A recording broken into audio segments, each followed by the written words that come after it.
Hello! Hi everyone, Berthany Caltano here, the internet's busiest music nerd, and it's time for a review of the new Smith Street Band album. Melbourne band, the Smith Street Band. This is their fourth full-length album, their second for SIDEONEDUMMY Records, and their second produced by the wonderful multi-instrumentalist, multi-talented, multi-personality Jeff Rosenstock. I'm kidding. I don't think the guy has multiple personalities, but he was the frontman of the band Bomb the Music Industry. This is my first time covering the band's music, and this is actually my first time hearing a band that plays this kind of music from Australia. The band basically plays this sort of anthemic angle on emo-tinged pop punk, which I guess to people over here in the States that doesn't seem like, you know, anything too novel. But I've been down in Australia a few times, and I've seen loads of bands, I've gotten tons of suggestions on other bands, and it's rare that I catch a group or hear somebody talking up a group that has kind of a bit of an emo pop punk slant to their sound, which in the case of the Smith Street Band is enhanced by Jeff Rosenstock's production, because not only is the instrumentation here throttling, it's also very layered and very epic. Truth be told, it kind of sounds like the production on Jeff Rosenstock's past couple of records.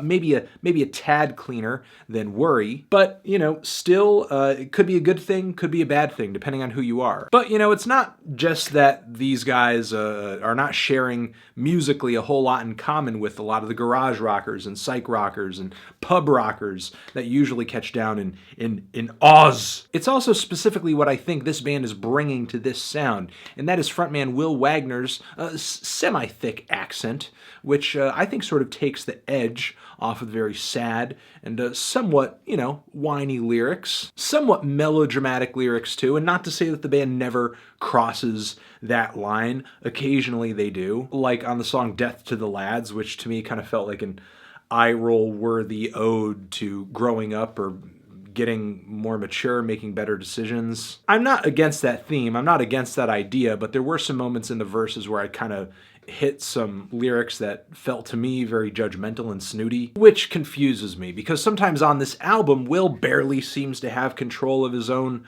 hopeless romanticism, to the point where his romantic and sexual desires come off a little pushy and weird. Like on the song Birthdays, which, looking at the lyrics here, you know, you could easily interpret these as being really endearing, or like, ah, you know, he's just so deeply in love. You know, but to the point of view of another person, this could warrant a restraining order. Also in the song is this overly epic image of these two lovers jaywalking, he says, over a petrified earth. Some of the lyrics on this thing read like I'm watching a cornily, life-affirming scene out of a Garden State ripoff. The song It Kills Me to Have to Be Alive lyrically reads like First World Problems, the soundtrack. And I just cannot help but wince at the line that is sung early in the song, that I spill my guts for money, but you don't find my jokes that funny. And for whatever reason on this track, this song stands out amongst all the other ones, because typically Wil and the rest of the band go into a track with a pretty good sense of melody, like a good sense of what makes for a great hook.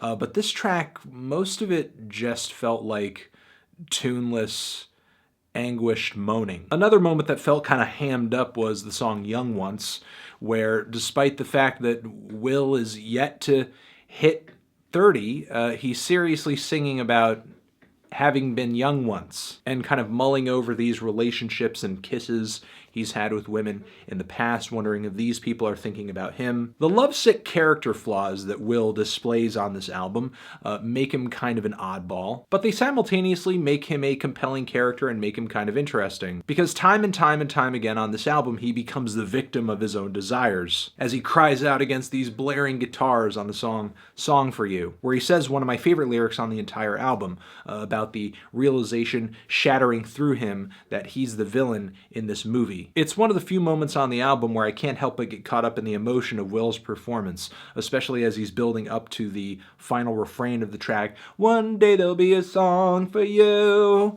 One day there'll be a song about you. It's a tearful, triumphant moment that's enhanced by the huge grand punk rock guitars. Jeff's production does a lot for this album. I think a lot to make this album listenable, make it entertaining. He strikes a great balance between letting the band sound raw and energetic and like they're performing right there in the moment, but also there's some grandiosity to it too that I think adds a lot of emotional weight to what Wil is singing, weight that wouldn't have been there otherwise, especially considering how dynamic these tracks are, because there are loads of moments on this thing where there are touches of reverb guitar leads, layered background vocals, horns. One other major problem I kind of have with the record though, structural issues, especially song structure. There are numerous tracks on here that just lack any semblance of an intro. The song starts on a very hard in to a blaring, aggressive verse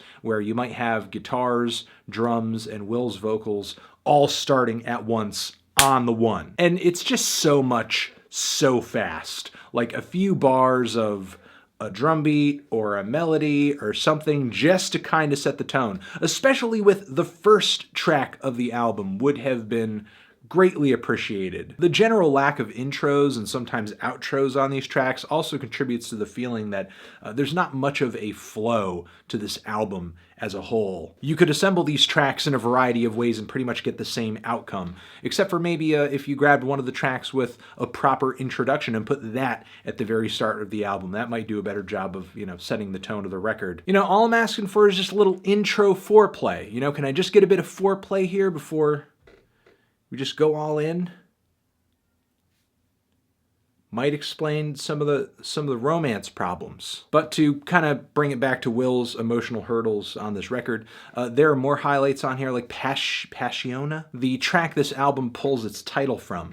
On this song, Wil kind of breaks the fourth wall a little bit, and he exercises these feelings about his craft as a songwriter. And he almost exposes himself here as using this tool, using this talent as a way to get attention from this person he has feelings for. It kind of makes him as a character, as a person on this record, sort of interesting, because it's almost like his love, his feelings of love, his obsession with love, and what he's doing in this band here, what he's doing musically is almost like a self-destructive thing. We get another very meta moment on the song Suffer, where Wil is singing about suffering for your art. In the lyrics of the verses, it seems like he's almost intentionally putting himself in these positions where he's in terrible situations and hanging around with people who he doesn't even really like, just so he'll have something to sing about, some kind of tragedy to pull from. But honestly, in my opinion, that only keeps the album entertaining for so long, because when it comes to lyrical topics and tragedies for Wil to pull from, I don't think the emotional well runs that deep. It doesn't really seem to inspire anything revolutionary in a musical sense either, as I said earlier in the review.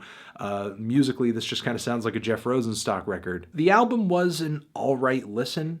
I can't say I'm not intrigued.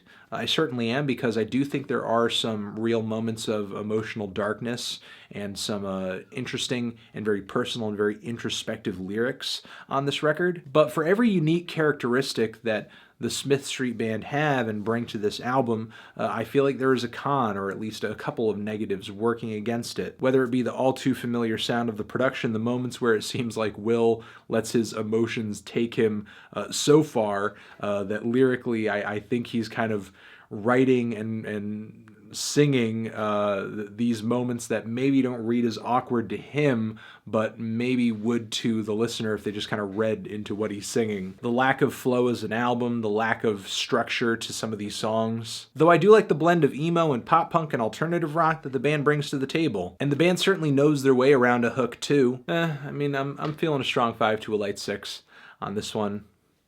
Transition. Have you shaved your face yet, Anthony? No, I look disgusting. The Smith Street Band, more afraid of you than you are of me. Check out the album for yourself, see what's up. Links next to my head of reviews I think you should check out, you'd be interested in. Official website, subscribe to the channel too. Forever.